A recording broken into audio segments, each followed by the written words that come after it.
Hello and welcome to Channel's Book Club. My name is Olakunle Kasumo, and it's always a delight to be on this show. Well, this is the episode where we show you the Channel's Book Club's top 20 Nigerian books for 2022. You know, we always do this every year. But remember, it's just our lists and it's subjective, but it's our lists. We always present to you the top 10 fiction titles, top 10 non-fiction titles based on our internal team's assessment. We also have our friends, our partners within the book industry that we liaise with normally, who share with us their own thoughts on the top 20 books in Nigeria for the year. And then by the time we do the back and forth, look at all the titles and all the authors, then we come up with our final list. There are books that must have been published between October of the previous year and December of the current year. So, ladies and gentlemen, here are the top 20 Nigerian books for 2022, according to us. Enjoy this.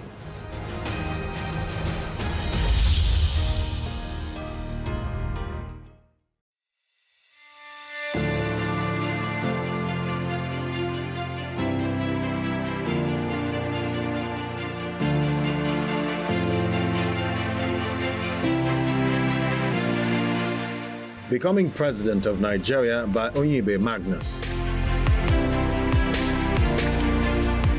Becoming President of Nigeria is a 357-page book that chronicles the evolution of political leadership in Nigeria and outlines the turning point in the country's political history, while being conscious of ethnic and religious sensitivities responsible for the mutual suspicion of one another by the multiple ethnic nationalities that make up the country.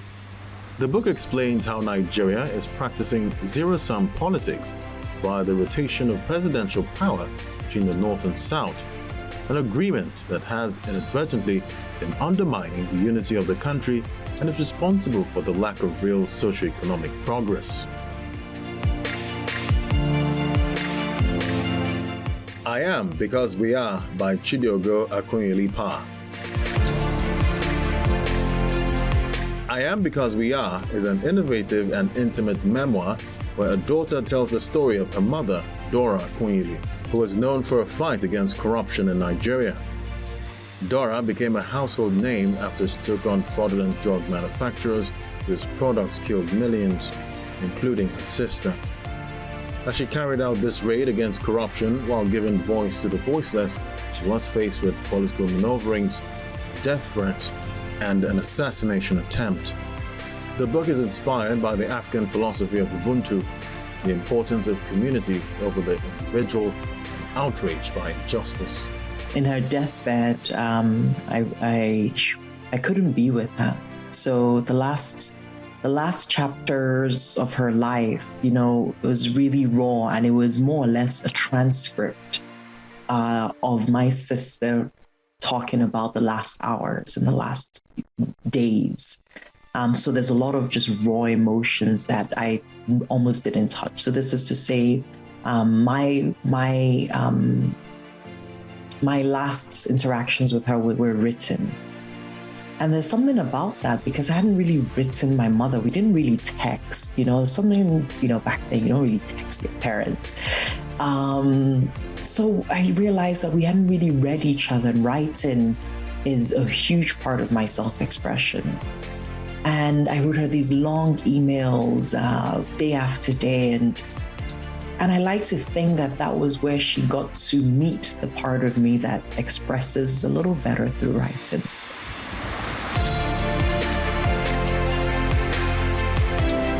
Powered by Poverty by Lawson Amokedon. Powered by Poverty is an autobiography that provides a roadmap on how to break poverty traits. The author shares his personal experiences to educate readers on how to end poverty at the family, community, and national levels, particularly in Africa.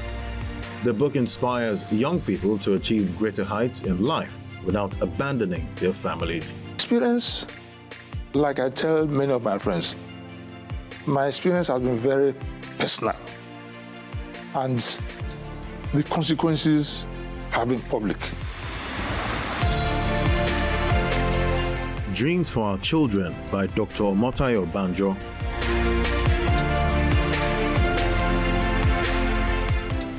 Dreams for Our Children is a compilation of 20 letters from first and second generation immigrants from Mexico, Nigeria, Nepal, Jamaica, Taiwan, and others. In the reflective, daring, and heartfelt letters, contributors draw from their experiences, consider the future they want for their children, and confess their hopes for the future. For lovers of books who would like to know how immigrants make sense of their cultural identity, connect with their heritage, and pave a new path forward for themselves and future generations, this is the book to read. The vision of the book was to be able to capture the hopes of immigrants in general, but especially here in the U.S. Fellow Nigerians, It's All Politics by Simon Olawale. Fellow Nigerians, It's All Politics is a 337-page collection with the subtitle Perspectives on the Nigerian Project, which comprises 60 socio-political essays divided into 8 parts. The author, Simon Olawale, a veteran columnist and founder of the cable newspaper, identifies politics, or politicking, as the major obstacle to Nigeria's progress. The book is a compendium of some of his articles written on leadership, democracy, national integration, and the economy of Nigeria. The Road Never Forgets by Dr. Yemi Ogumbi.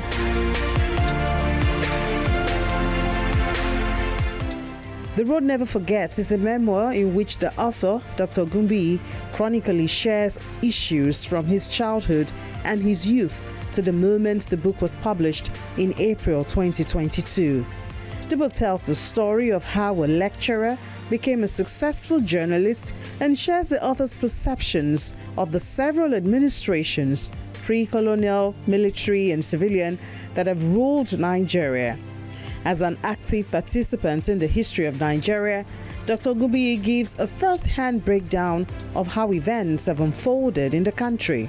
When telling my story, I found myself inevitably going back to those details and telling them. And I'm glad that it's covered that way. I don't think I set out to do that initially. I think it just happened. I flowed as I did that, and I was happy that Chief Emeka Anyoko pointed that out in his. I think the Vice President also said so during the book launching that it's also a history of that. I'm glad that that's the case, but I did not set out to write.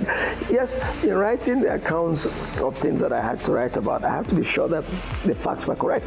I had to check. I did some homework. I did some research to just say to myself, to remind myself again that what year was it again? The 1965 elections in the West, what time was it? So I had to go back. But I told the story as they occurred to me and as I remember, as I recall them. From Oloibiri to Bonny by Dr. Godswill Ihetu. From Oloibiri to Bonny is an autobiography written by an octogenarian who joined the Nigerian oil and gas industry in his teenage years. The book captures some of the early history of the oil and gas industry in Nigeria when the author visited Oloibiri in 1959, the same year Ihetu joined Shell BP as a trainee technician, and how he moved to the highest cadre of his career before he retired. The book shares the author's 40 years experience in the oil and gas industry as he transited from the public to the private sector. Dr. Ihetu gives first-hand information on the history and future of the industry. I just felt I had to put something down for others to see how this industry evolved and what role I played in it. Role is a heavy word. My own part in it, I would say. My own part in it. So I hope it does capture it, and I'm very delighted that you feel as an outsider that you really went behind the curtain. Yes. And I'm therefore hopeful that many people like you Even people who don't know anything about the industry will learn quite a bit from reading the book. Yes. Zulu People of Northwest Nigeria by Bawa Amos. This book is a research on the culture of the Zulu people, known by the indigenous population as Lelna, located in Kebbi State, northwestern Nigeria. The book covers the major aspects of the life of the Zulu people, including birth, death, burial, and activities in between. It details how children are raised, age and peer group influences, times and seasons, and revelations on the myths and beliefs of the Zulu people of northwest Nigeria. It's all about culture, and like the content of the book there. In fact, at one point, it will interest you that I didn't grow up in the village. Yes, and if you go through the book, I think I was introduced to my land in 86 or thereabouts. Yeah, you spoke about how you went there. I mean, when I saw my people, the way they were dressed, how they lived their life, and the rest of them, I picked up interest. So I started. You were fascinated? Yes. I started asking my grandparents a lot of questions, my mother and my dad. In fact, I started writing this, if you allow me, since when I was in secondary school. The Military Wife by Abimbola Ogunbiyi.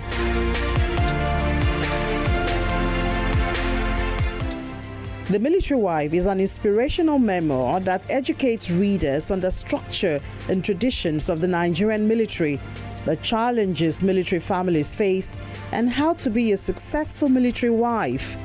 The author explains how she was able to thrive as an architect and a military wife. This book shares the unique ways wives of military men hold forth and keep their homes despite their husband's absence. The 237-book page with 10 chapters and 2 forewords punctures many myths about military families and marriages. It's not just a book for military wives, military families, or military personnel. It's a book for everyone served and protected by the military. Settlers journey through the food, faith, and culture of Black African Londoners by Jimmy Famurewa.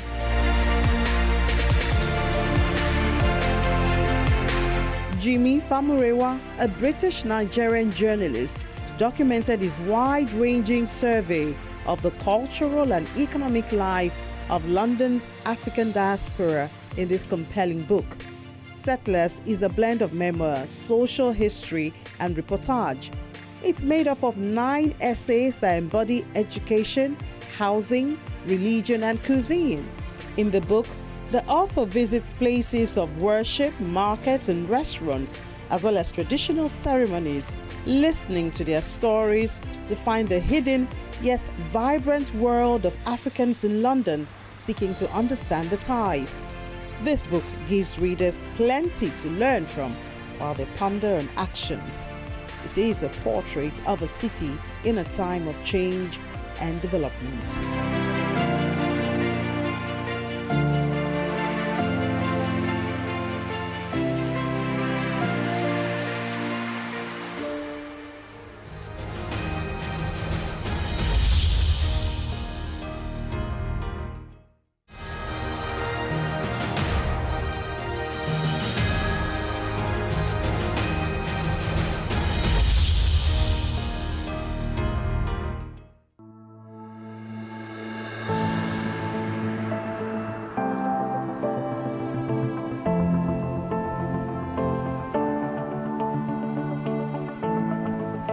Wahala by Nikki May.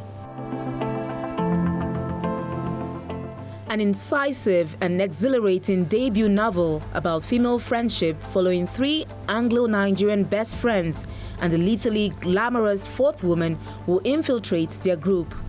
This unforgettable novel is a sharp modern take on friendship, ambition, culture, and betrayal. I wrote Wahala because I've always wanted to read a book that had people like me in it. I'm mixed race and middle class. So many books about Black people are centered on trauma or struggle or pain, but we're not a monolith. I wanted to feature successful, sassy women living their best lives, enjoying life, going to nice restaurants, wearing nice clothes. And I thought, if I want to read it, I might as well write it.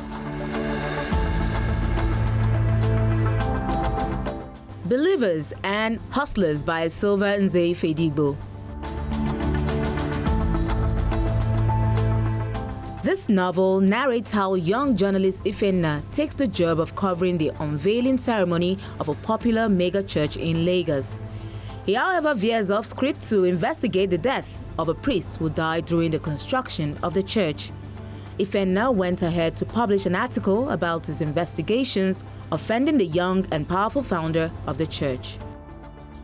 In this new novel, Silva Nze Fedigbo returns with a bang and packs a punch as he explores sensitive themes with a plot that grips and characters you won't forget easily. Yinka, Where Is Your Husband?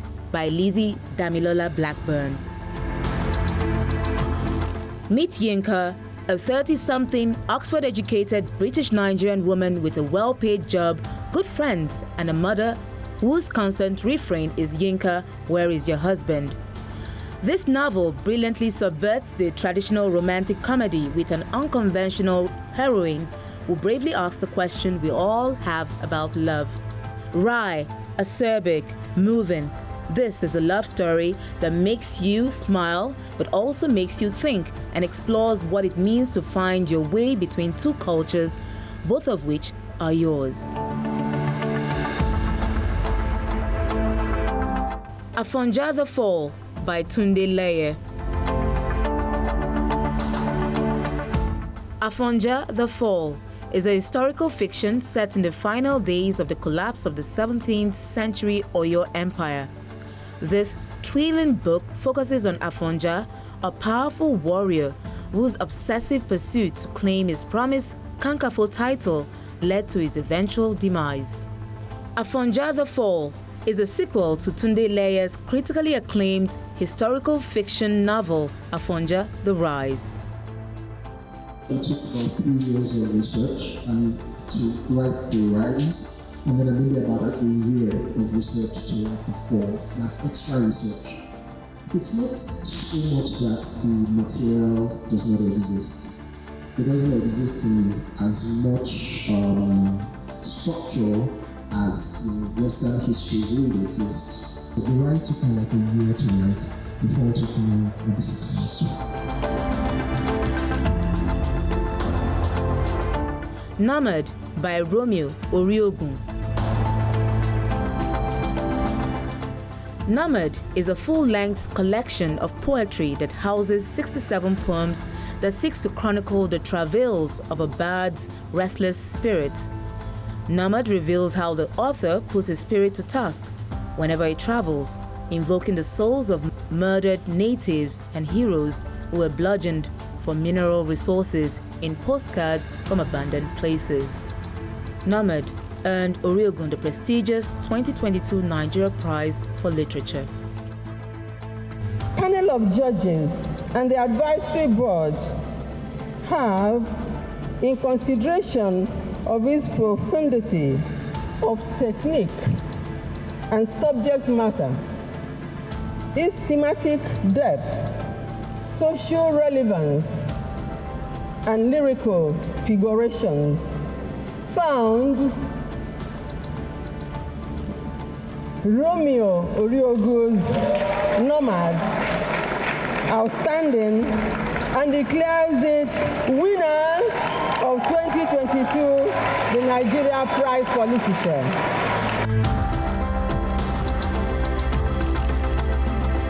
Bridges Are for Burning by Bina Udonije. Bridges Are for Burning is an introspective story of sisterhood, friendship, and examination of love and consequences and choices. The book asks the questions: how far is too far to go for love? Are there truly unforgivable sins between friends and lovers? Bridges Afro Burning tells the story of a social media entrepreneur who was ready to wear her heart on her sleeve, only to find out that her best friend is pregnant for the love of her life. New York, My Village by U.M. Akpan. Ekong Udusoro is a Nigerian editor undertaking a reckoning with the brutal recent history of his homeland by curating a collection of stories about the Biafran War. He is thrilled when the Publishing Fellowship gives him the opportunity to continue his work in Manhattan while learning the ins and outs of publishing. But difficult realities will soon hit him very hard. In this compelling novel, Akpan's prose melds humor, tenderness, and pain to explore the myriad ways that tribalisms define life everywhere, from the villages of Nigeria to the villages within New York City. New York, My Village, is a triumph of storytelling and a testament to the life-sustaining power of community across borders and across boroughs. Harry Sylvester Bird by Chinelo Okparanta. This story weaves around a white teenager, Harry Sylvester Bird, who was raised by racist, xenophobic, financially incompetent parents, Wayne and Chevy, in Edward, Pennsylvania, whom he greatly dislikes. Harry couldn't wait to grow old enough to leave his parents. When he finally left his parents, Harry was forced to confront his identity after he got entangled with a Nigerian lady. Harry Sylvester Bird is a satirical prose with a sense of brilliance and wit.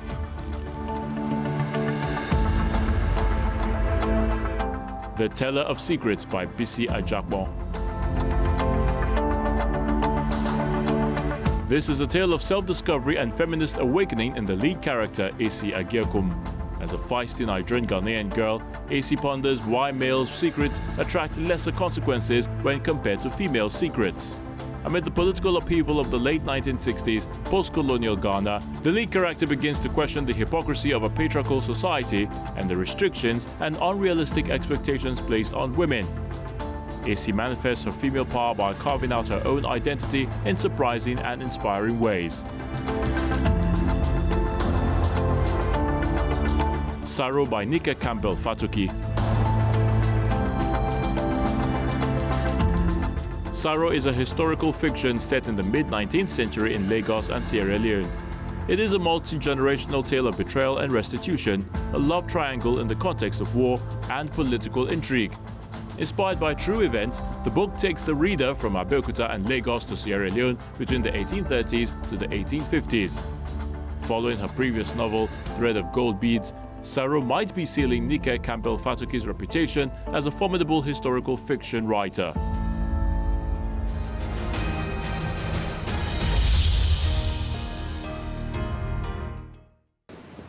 What do you think about our lists? If you don't have a reading list for 2023, well, you can use this particular list. You will enjoy every single book on that list. So get it, buy those books, order those books, and read up in 2023. What a year 2022 has been. Absolute delight to have been here every week in the year 2022. It's a year the world will never forget. It's a year we will never forget.